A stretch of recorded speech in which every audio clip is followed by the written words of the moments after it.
सभी को जय श्री राम। मैं ऋषिका आज आप लोगों के सामने कहानी लेकर आई हूँ। कहानी का नाम है खून का असर। राजा के दरबार में एक आदमी नौकरी मांगने के लिए आया। उससे उसकी काबिलियत पूछी गई तो वो बोला, मैं आदमी हो चाहे जानवर, शक्ल देखकर उसके बारे में बता सकता हूँ। राजा ने उसे अपने खास घोड़ों के अस्तबल का इंचार्ज बना दिया। कुछ ही दिन बाद राजा ने उससे अपने सबसे महंगे कपड़े, मनपसंद घोड़े के बारे में पूछा तो उसने कहा, नस्ली नहीं है। राजा को हैरानी हुई। उसने जंगल से घोड़े वाले को बुला कर पूछा। उसने बताया, घोड़ी नस्ली तो है, पर इसके पैदा होते ही इसकी माँ मर गई थी, इसलिए ये गाय का दूध पीकर उसके साथ पला बड़ा है। राजा ने अपने नौकर को बुलाया और पूछा, तुमको कैसे पता चला कि घोड़े नस्ली नहीं हैं?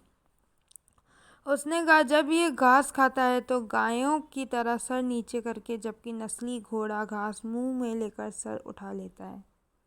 राजा उसकी काबिलियत से बहुत खुश हुआ। उसने नौकर के घर अनाज, घी, मुर्गे और ढेर सारी बकरियां बतौर इनाम भिजवा दिए और अब उसे रानी के महल में तैनात कर दिया। कुछ दिनों बाद राजा ने उससे रानी के बारे में राय मांगी। उसने कहा, तौर तरीके तो रानी जैसे है, लेकिन पैदाइशी नहीं है।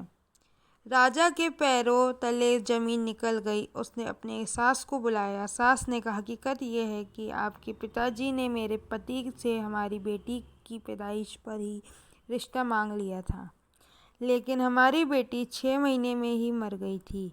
लिहाजा हमने आपके रजवाड़े से करीबी रखने के लिए किसी और की बच्ची को अपनी बेटी बना लिया।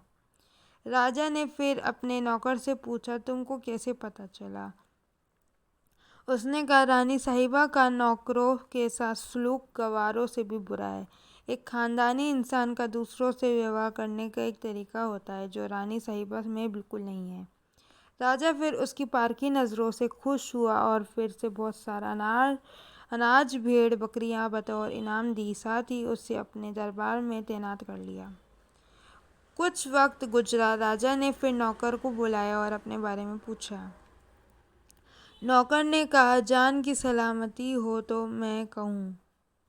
राजा ने वादा किया तो उसने कहा, ना तो आप राजा के बेटे हो और ना ही आपका चलन राजाओं वाला है।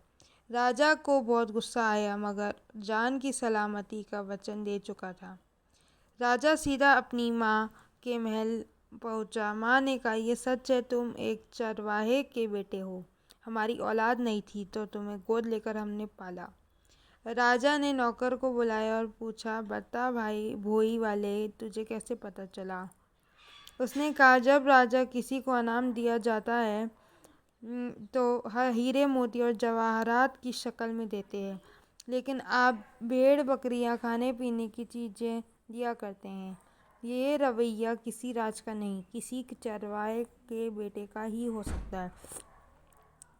किसी इंसान के पास कितनी धन दौलत, सुख, समृद्धि, रुतबा, इल्म, बाहुबल है, ये सब बाहरी दिखावा है। इंसान की असलियत की पहचान उसके व्यवहार और उसकी नीयत से है। हैसियत कुछ भी हो, पर सोच नहीं बदलती।